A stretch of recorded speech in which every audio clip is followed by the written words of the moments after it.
Good morning friends. मैं Dharmendra Kumar Saini GPC Dholpur में यांत्रिक विभाग में लेक्चरर पद पर कार्यरत हूँ।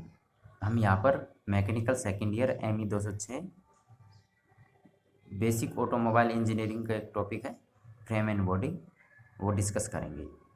तो सबसे पहले बात आती है कि फ्रेम क्या चीज़ है। फ्रेम किसी भी जो व्हीकल है उसको सपोर्टिंग आधार प्रदान करता है। जो किसी भी व्हीकल है उसको आधार प्रदान करता है वो फ्रेम कहलाता है। जैसे हमने बिना किसी बॉडी के जो पार्ट्स होते हैं, व्हीकल की बॉडी को हटा देने के पश्चात जो पार्ट्स बचते हैं वो बेसिकली फ्रेम कहलाते हैं।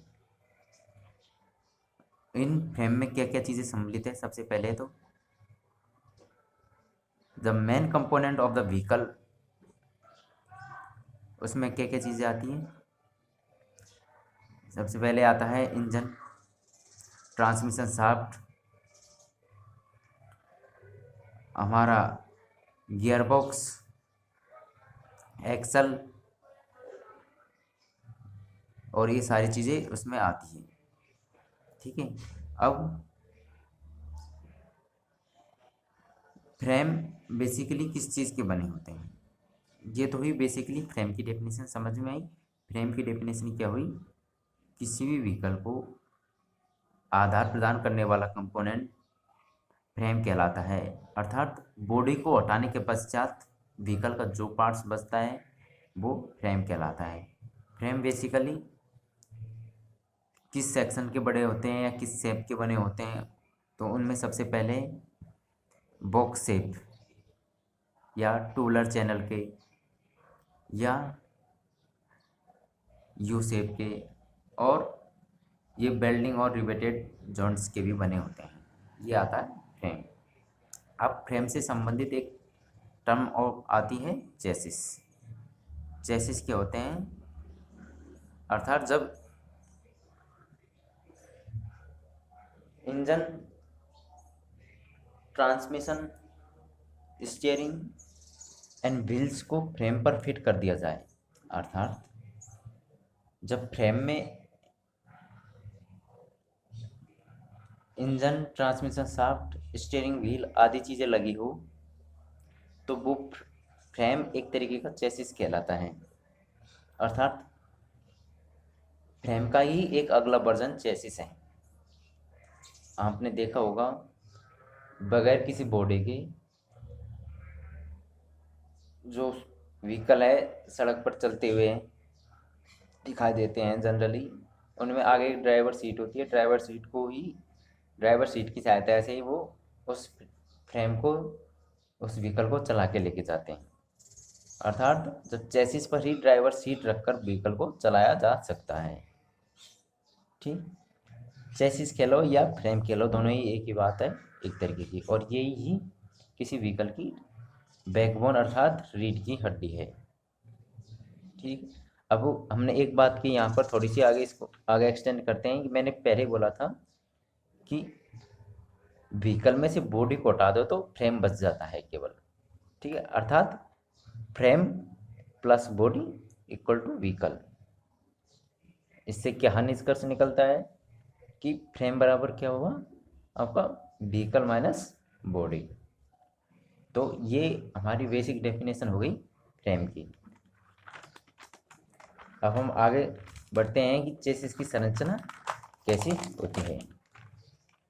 तो चेसिस की संरचना को समझने के लिए हम बेसिक स्ट्रक्चर पर चलते हैं। यहाँ पर ये हमारी चेसिस की बेसिक स्ट्रक्चर।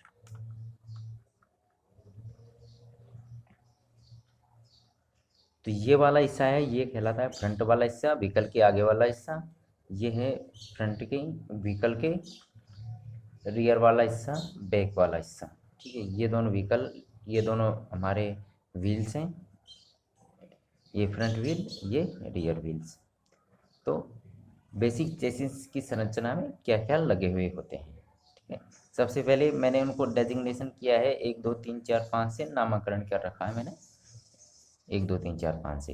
तो सबसे पहले 1 नंबर है फिर 2 नंबर, फिर 3 नंबर, 4, फिर ये 5, 6, फिर 7 नंबर का ये, 8 नंबर का ये और 9 नंबर का ये जो 1 2 3 4 5 क्या शो करते हैं। सबसे पहले एक नंबर हमारा दर्शाता है इंजन को, जो व्हीकल है, व्हीकल का इंजन। ठीक, उसके बाद 2 नंबर ये क्लच, 3 नंबर प्रोपेलर शाफ्ट या ट्रांसमिशन शाफ्ट, 4 नंबर हमारा कहलाता है, 4 नंबर और 6 नंबर हमारा कहलाता है यूनिवर्सल जॉइंट्स,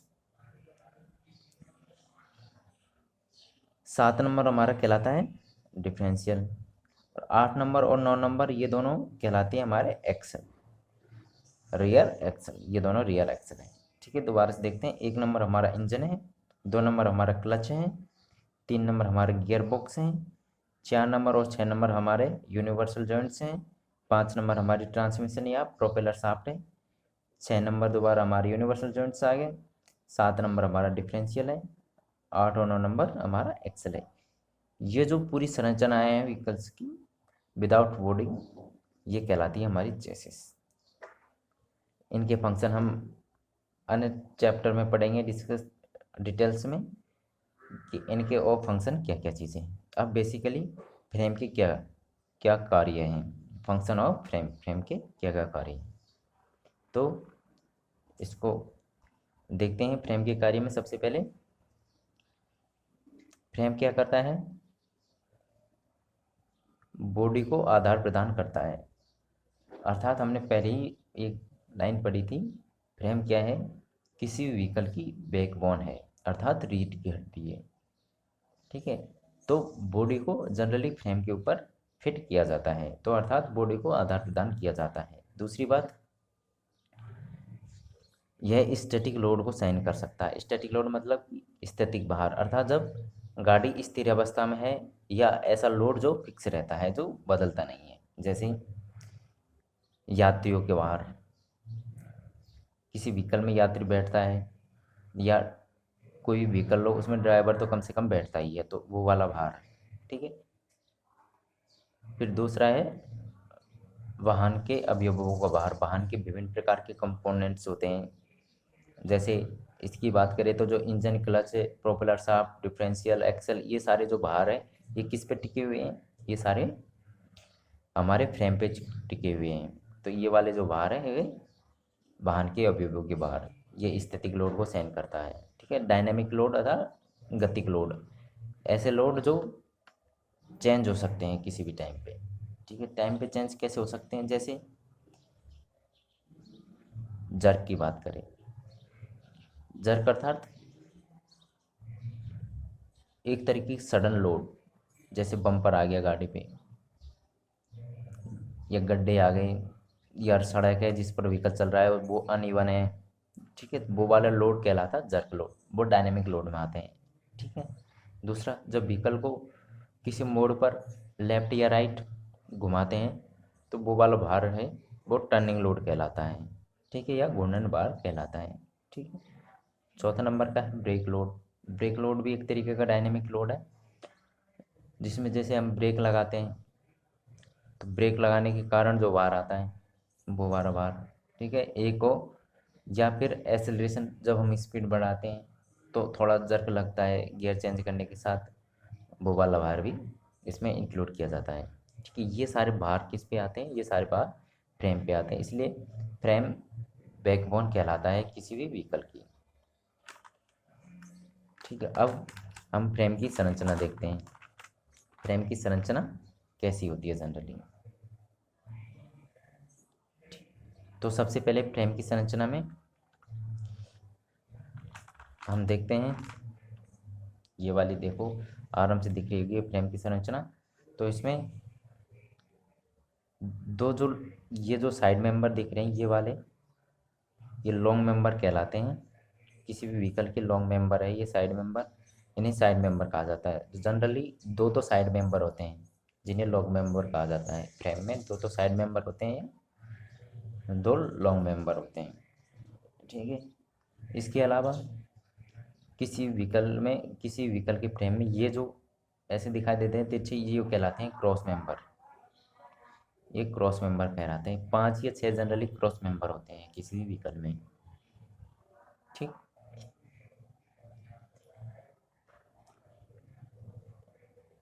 इसकी कुछ खास बात, ये ऐसा क्यों है, ये लॉन्ग मेंबर यहाँ पर ज़्यादा, लॉन्ग मेंबरों के बीच में ज़्यादा गैप है, ये ज़्यादा गैप है, फिर आगे ये कम गैप हो गया, यहाँ पर एक कम गैप हो गया।